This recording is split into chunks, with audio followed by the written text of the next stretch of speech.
Welcome to recipe of the week. આજે હું તમારી સાથે આલુ મટર પરાઠાની રીત લઈને આવી છું।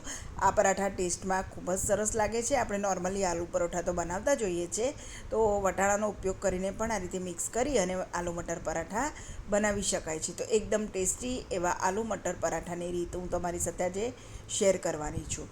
તો એના માટે મેં લગભગ 3 મીડિયમ સાઇઝના આ રીતે બટાકા લઈ લીધા છે અને એક નાની વાડકી મેં ફ્રેશ વટાણા લઈ લીધા છે। તમારી પાસે ફ્રેશ લીલા વટાણા ના હોય તો તમે ફ્રોઝન વટાણા પણ લઈ શકો છો। હવે પ્રેશર કુકરમાં હું બટાકાને 3 થી 4 વિસલ લગાવી અને બાફી દઈશ અને વટાણાને આપણે છૂટા બાફવાના છે। તો એક તપેલીમાં મેં જેટલા વટાણા લીધા એનાથી ડબલ પાણી અને ચપટી મીઠું નાખી અને વટાણા બાફી દીધા છે।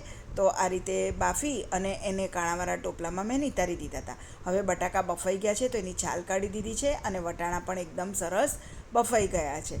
હવે 2 નંગ મેં લીલા મરચાં લઈ લીધા છે અને એક મીડિયમ સાઇઝની ડુંગળી લઈ લીધી છે। એને આપણે એકદમ બારીક ચોપ કરી દેવાનું છે। હવે આપણે આ મસાલાને સહેજ વઘાર આપી દઈશું। તો લગભગ 1 ટીસ્પૂન જેટલું જ મેં તેલ લીધું છે, બહુ તેલ પણ નથી લીધું। અને એમાં 1 ટીસ્પૂન જેટલું મેં જીરું અને ચપટી હિંગ ઉમેરી દીધી છે। સાથે જ મેં લીલા મરચાં અને ડુંગળી જે એકદમ બારીક ચોપ કર્યા છે એ ઉમેરી દીધા છે અને એને ગુલાબી રંગના થાય ત્યાં સુધી આપણે 1-2 મિનિટ માટે સાંતળીશું। એકદમ ઓછા તેલમાં આપણે આ સ્ટફિંગ તૈયાર કરીશું। ચપટી હળદર મેં ઉમેરી દીધી છે। સરસ સંતળાઈ જાય પછી આપણે એમાં બાફેલા બટાકા ઉમેરી દઈશું, જેને આપણે મેશ કરીને રાખવાના છે। તો મેં બટાકાને પહેલેથી જ મેશ કરી દીધા હતા, ઉમેરી દઈશું અને ત્યાર પછી આપણે એમાં મસાલા કરી દઈશું। સાથે જ લીલા વટાણા જે છે એ પણ ઉમેરી દઈશું અને આ રીતે સ્પેચ્યુલાની મદદથી સહેજ મેશ કરતા જઈશું। મેં થોડા મેશ કર્યા હતા, પરંતુ જો કોઈ આખા પાકા હોય તો આ રીતે આપણે મેશ કરતું જવાનું। હવે એમાં મસાલા કરી દઈશું। તો લીલા મરચાંનો મેં ઉપયોગ કર્યો છે એટલે લાલ મરચું આપણે થોડુંક જ લઈશું। જરૂર મુજબ સ્વાદ પ્રમાણે મેં મીઠું ઉમેરી દીધું છે। 1 ટીસ્પૂન લાલ મરચું પાવડર, 1 ટેબલસ્પૂન ધાણા જીરું પાવડર અને ચપટી ગરમ મસાલાનો પાવડર ઉમેરી દીધો છે। મીઠું મેં વટાણામાં લીધું છે એટલે માપથી જ આપણે મીઠું લેવાનું, બટાકાના ભાગનું। સરસ રીતે મિક્સ કરી દઈશું અને 3 થી 4 મિનિટ આપણે આ મસાલાને સહેજ ચડવા દઈશું, જેથી બધા જ મસાલા સરસ રીતે મિક્સ થઈ જાય। અડધા લીંબુનો રસ લઈ લીધો છે, તમે એને બદલે આમચૂર પાવડર પણ લઈ શકો છો અને થોડીક બારીક કાપેલી કોથમીર ઉમેરી દીધી છે। કોથમીર વગર તો ટેસ્ટ અધૂરો ગણાય।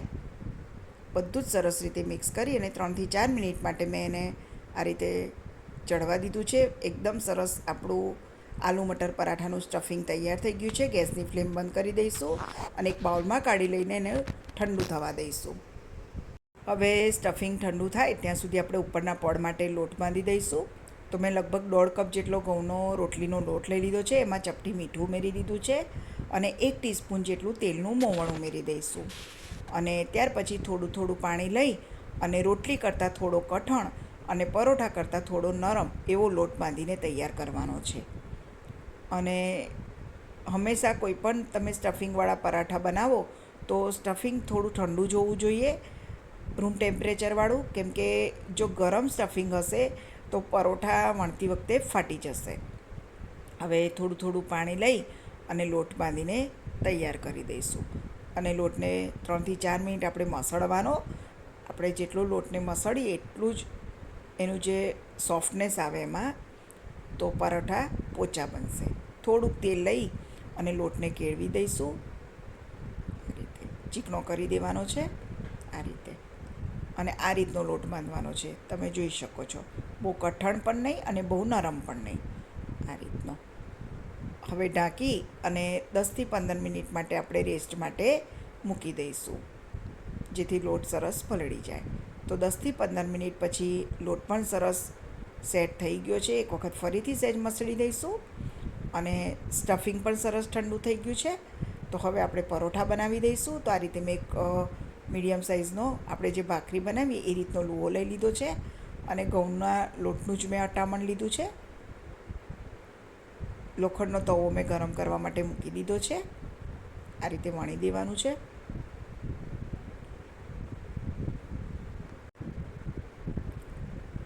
તો થોડું સ્ટફિંગ આ રીતે લઈ લઈશું. આ રીતે તમારે જે રીતના મોટી સાઇઝના નાની સાઇઝના પરોઠા બનાવવાના હોય એ રીતનો લોટ લેવાનો અને એ રીતે સ્ટફિંગ ભરવાનું. આ રીતે સરસ રીતે પેક કરી દઈશું. ઉપરનો વધારાનો બધો જ લોટ કાઢી લેવાનો, જેથી જે વચ્ચેનો ભાગ હોય એમાં લોટ ખાવામાં ના આવે. અને આ રીતે સરસ રીતે પ્રેસ કરી દેવાનું. ફરીથી થોડું અટામણ લઈ લઈશું અને એકદમ હળવા હાથે આપણે એને વણી લેવાનું છે. આ રીતે તમે આ રીતે પરોઠા બનાવીને જરૂરથી ટ્રાય કરજો. અને તમને મારી આ રેસીપી પસંદ આવે તો મારા આ વિડીયોને લાઇક અને શેર કરજો તથા મારી ચેનલને સબસ્ક્રાઈબ કરજો. તો આ રીતે મેં પરોઠું વણી લીધું છે. તવો પણ સરસ ગરમ થઈ ગયો છે. તો ધીમા તાપે આપણે ગુલાબી રંગનું થાય ત્યાં સુધી બંને બાજુથી શેકવાનું છે. આ રીતે હવે આ પરોઠા હું ઘીથી શેકવાની છું. તમે તેલથી કે બટરથી પણ શેકી શકો છો. તો આ રીતે બંને બાજુ ઘી લગાવી અને સરસ રીતે પરોઠાને શેકી લેવાના છે. સહેજ પણ પરોઠું ફાટ્યું નથી, તમે જોઈ શકો છો. એકદમ સરસ કલર પણ આવ્યો છે અને ખૂબ ઓછા મસાલામાં આ પરોઠા બનીને તૈયાર થઈ જાય છે. તો આ રીતે બંને બાજુ સરસ શેકી લઈશ અને બધા જ પરોઠા હું આ રીતે જ બનાવી દઈશ.